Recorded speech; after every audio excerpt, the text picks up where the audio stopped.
Hello, everybody. Ella J here on behalf of SEScoops, and today I am joined by your reigning and defending TBS champion, Kris Statlander. How are you today? I'm great. Thank you so much. I am so excited to be chatting with you. Obviously, you have this huge title defense coming up at AEW Full Gear coming up this Saturday, which will emanate from the Kia Forum in Inglewood, California. You will be defending your TBS championship against not one, but two challengers, that being Julia Hart and Skye Blue. I spoke to Julia ahead of your previous title match at Wrestle Dream, and she brought up the fact that you two had faced each other throughout all the different points in her career, towards the beginning of her AEW run, then during her eye patch era, and then obviously now while she's aligned with House of Black. So I kind of wanted to get your thoughts on Julia's metamorphosis, and how have you specifically seen her grow throughout each of these previous encounters? The first time we wrestled, I think she was just like she was under. I think she might have been under 10 matches in. I don't know. I Yeah. know she was very, very new.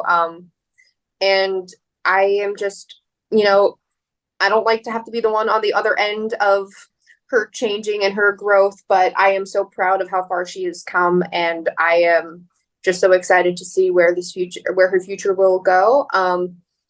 I've beaten her every single time, so that's nice for me. But I think, yeah, I'm just excited to see where her career and her growth will continue to take her. Yeah, and I mean, again, on the other end of that is Skye Blue, who is also kind of in the middle of a metamorphosis herself. We've slowly seen her kind of shy away from that happy-go-lucky character into this more aggressive, but also kind of mystifying presence. What are your thoughts on Skye's recent character shift? I mean, we've all gone through a spooky phase. We've all gone through a weird phase. I've been there myself also.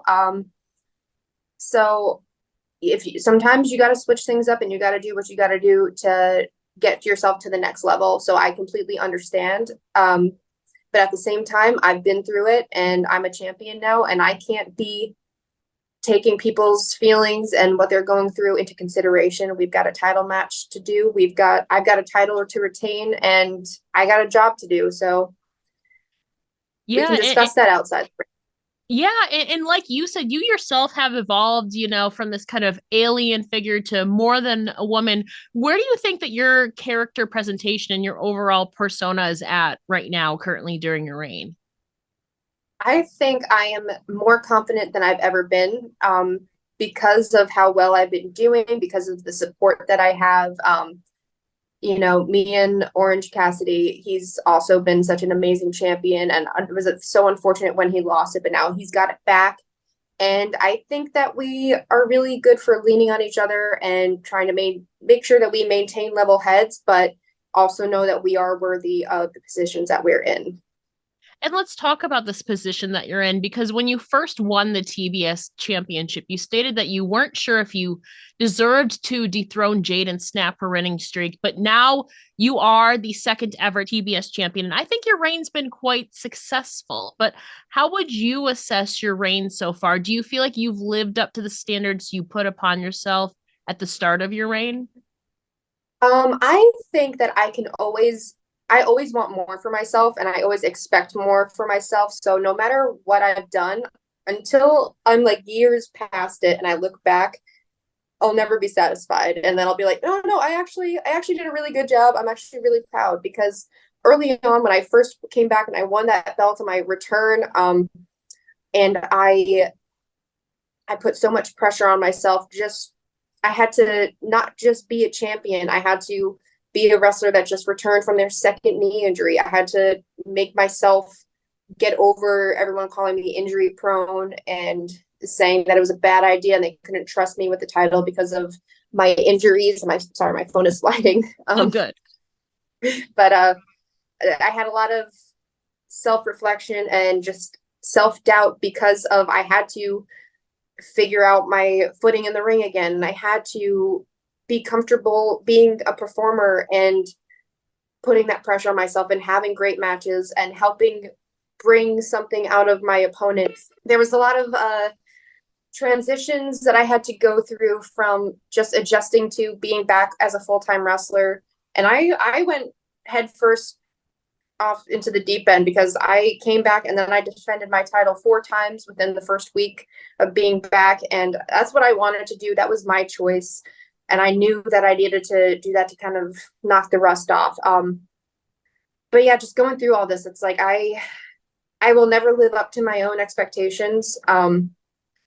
But I think I've proven to myself that I did indeed deserve to be the champion.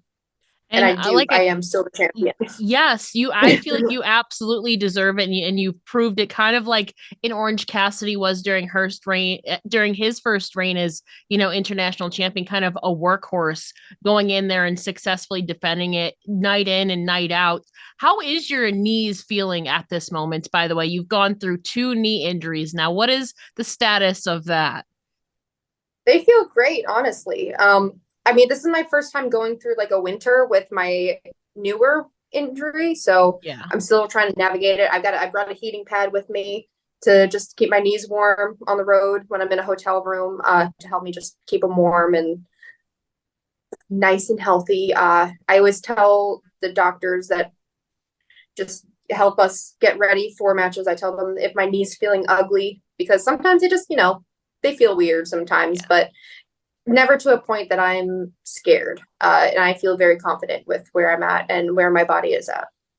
Yeah, and I mean that's good, especially, just overall long-term wise, especially when you're wrestling there every single week. That's good to have that reassurance to be able to bounce back and still put forth your best effort. And heading into this pay-per-view, AEW President Tony Khan announced that he will be revealing the signing of one of the world's best wrestlers. We don't know who it is. He said that it was somebody who is well known and respected in the wrestling world. This news has Mm-hmm. obviously caused fans to speculate, and one of the names circulating has been Mercedes Mone. We obviously saw Mm-hmm. her at All In. So, I mean, it's not confirmed right now, but what are your thoughts on Mercedes potentially being All Elite? What do you think she could bring to the AEW women's division in the chance that it is her? I mean, if it is her, I think that's fantastic. I think there's always room to grow no matter what we have going on. I think she also is someone that a lot of us could learn from. And if she is a part of AEW, I think that would be so exciting for so many of us. I think it would bring a whole other level out of us. And I feel like it would ignite a fire that we didn't know that we had, because of course everyone always feels some type of way about someone who's been there for a long time versus someone who's just coming in. And I don't mean that in like an ill will type of way. I think it's just we get protective over what we've done, and everyone is like that. And I think it's it's a really good challenge. She's an amazing wrestler, and I think it's a really good, it would be amazing for us if we had her. So if that's who it is, I think that would be awesome. Yeah, like I said, we don't know who Tony will be revealing as the latest signee at Full Gear. We'll have to see. But we do know that Mariah May has officially joined the AEW women's division. She seems to be having a thing with Tony Storm going on right now. What are your thoughts Yeah. on kind of Mariah May officially joining the AEW women's division? I mean, like I said, always great to have more women, always great to have more people that I can throw around. She seems to be in a little obsessive bubble with Tony Storm, so I'm just gonna let her do what she needs to do and figure that out and not put myself in that position, because you know what? I want to see what happens. I want to watch what happens too. I'm So do intrigued. I. Me too, girl.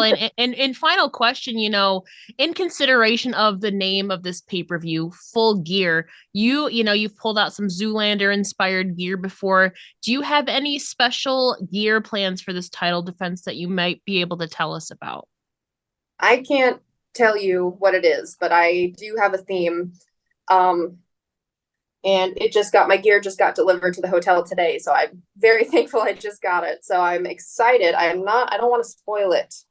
Um, because I feel like if I spoil it, it'll be so obvious if I give a hint. So I can't Okay. do that. But I just hope that people understand the reference. I'm That's curious all. for you. I'm curious for you. Do you typically look towards movie when you're envisioning your ring gear, or what does that process look like for you in kind of envisioning your ring gear? Not typically. I Okay. usually typically just kind of try and find interesting things and unique things. Until I did the Zoolander one. That was really that was really my first sort of reference or tribute gear type thing. I know I adopted a style from my old varsity gymnastics leotards as a design to use. Yeah. Because that's just, looks cool. It's unique. And so that's kind of tribute gear in a way, but not so much as a very obvious reference where I feel like a lot of people go the superhero route, which is very easy to do. And there's a lot of really cool things that you can do with that.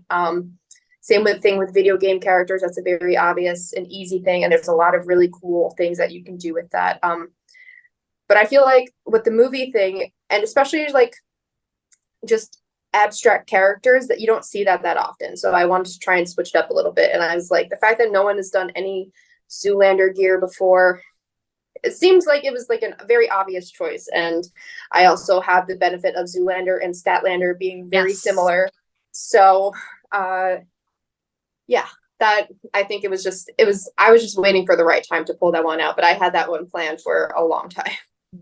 Well, Kris, we look forward to your surprise gear that you're going to be having for us at Full Gear. Don't forget to tune into AEW Full Gear live on pay-per-view Saturday night, beginning with the 0 hour pre-show beginning at 6:30 p.m. Eastern Standard Time, 3:30 p.m. Pacific. Kris, thank you so much for joining me here today, and good luck heading into your title defense. Another title defense for Kris Statlander. Thank you so much.